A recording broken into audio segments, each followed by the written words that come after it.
It's me, it's McLean. I've never really done something like this before, so bear with me and we'll get through it.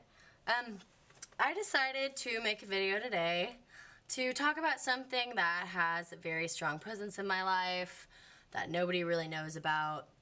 And so I thought it was about time that I'm just kind of a little bit more honest with those around me and like those I care about. So I'm a pyromaniac schizophrenic.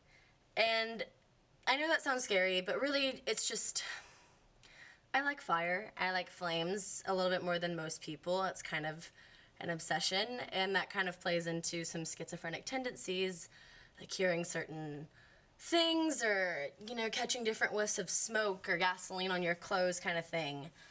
And it's something that I've dealt with like all my life, and I've never really known what to do about it because I just felt like, you know, I was crazy, and there's such a stigma around that nowadays.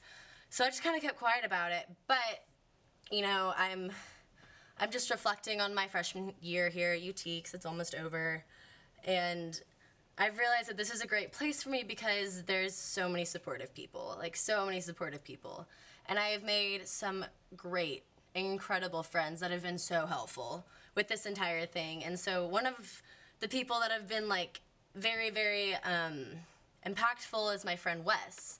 And so Wes and I, we're both RTF majors, which is radio, television, film, for those that don't know. And we met last semester in our RTF lecture class, and we became really good friends because we could talk about everything, and I knew I could just be really open with him, and like nothing would be taboo or judgmental. Like I knew he had my back. And so there was one night, and we'd always go driving really late at night, and there was one night I was like, Wes, I gotta tell you something that no one really knows, but I feel like I can trust you. And he was like, yeah, what's up?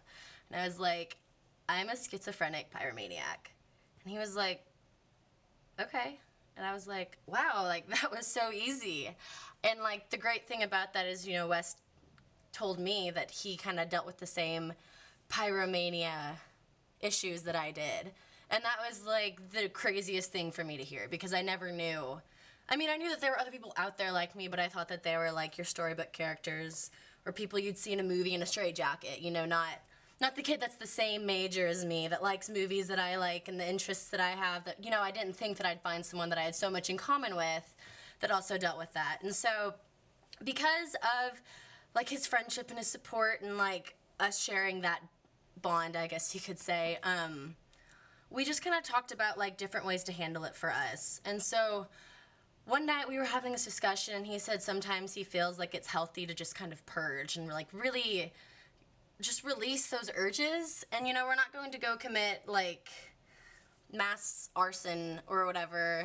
Like, don't worry, Mom and Dad, like that won't happen. But, you know, what he said about the purge, it really stuck with me. And, you know, we also talked about like just how good of friends we are and how he always has my back kind of thing. And he told me, you know, with what we deal with what we feel with pyromania, and for me, schizophrenia as well, that, you know, this friendship would require sacrifices. And so, with that being said, I have something to show y'all.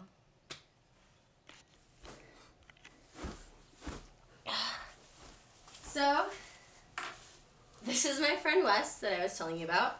And like I said earlier, we're both radio, television, film. Help! We both want to make movies. We both want to be artists. We want to be big influencers. Help! And you know, that's what artists are. They make people think. They're thought-provoking. And you know, one way I think that this is really possible is through performance art, because nothing really quite grips a viewer's attention like being there, like seeing it. And so I thought that that'd be something I'd want to dabble in to express myself. So I decided to collaborate. So, without further ado,